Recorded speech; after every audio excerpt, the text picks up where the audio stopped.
Hey everybody, this is PJ Riley from Lancaster Archery. I'm here in Cincinnati at the NFAA Indoor Nationals. I'm at the 60X booth with Todd Lambright. Everybody's used the Bitzenburger jig. Absolutely. That's kind of the standard for fletching. And they've all encountered the same problem with Nocks. So 60X purchased Zenith Archery products. Correct. Well, you tell me what it does. Okay, so the standard Bitzenburger receiver has a slot in the center that your Nock rides in, which works really well. Every once in a while you'll have a little bit of slippage on a Nock inside the receiver, and you'll have two fletchings not the same distance apart as the third one. So you get a little bit of variance in there, maybe 2 out of a dozen you have to refletch.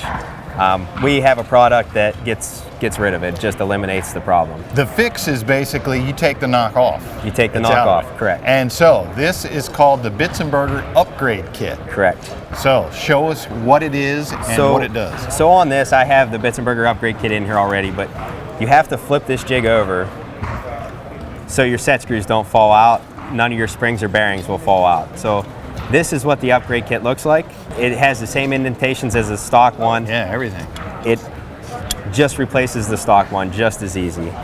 Tighten down the screw just to get it in there. Once you install it and get it locked down, now we have that, and inside of here there's 2 different receivers that you can use.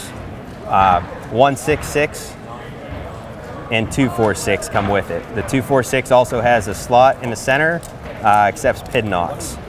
Oh, gotcha. So then that's going to go inside there, and either your shaft fits over it or your pin Nock fits inside. Correct. Or your bushing or whatever your setup is. Yeah.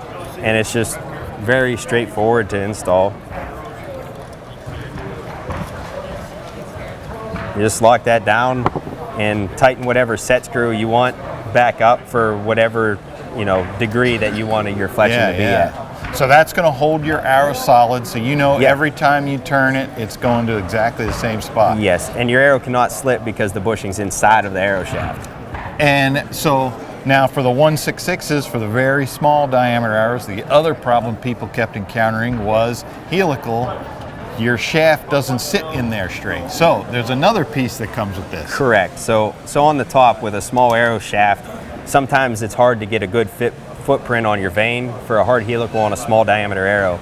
So we have this cradle on the top that you have to drill the top of your jig and install this cradle, but you can slide it up and down and move the front of your arrow shaft so it's better in line to get a better footprint, so you can get that hard helical on a small shaft. You can put as much as you want on it and not have a problem of the vane not sticking the whole way. And you would use the cradle up to what diameter? Personally, I only use it to like 1964s.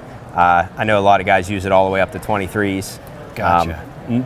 Much beyond that, and there's not a real advantage. At that point, your arrow's sitting pretty straight inside the jig itself. Gotcha. So, point being, you can keep your Bitzenburger, but get it more dialed in for more precision fletching on your arrows. You make one of the best jigs better is what you do. That's awesome. That's the Bitzenburger Upgrade Kit from 60X Strings. If you like this video, give us a thumbs up. If you want to see more videos like it, subscribe to our YouTube channel. And as always, if you have any questions, you can visit us at lancasterarchery.com.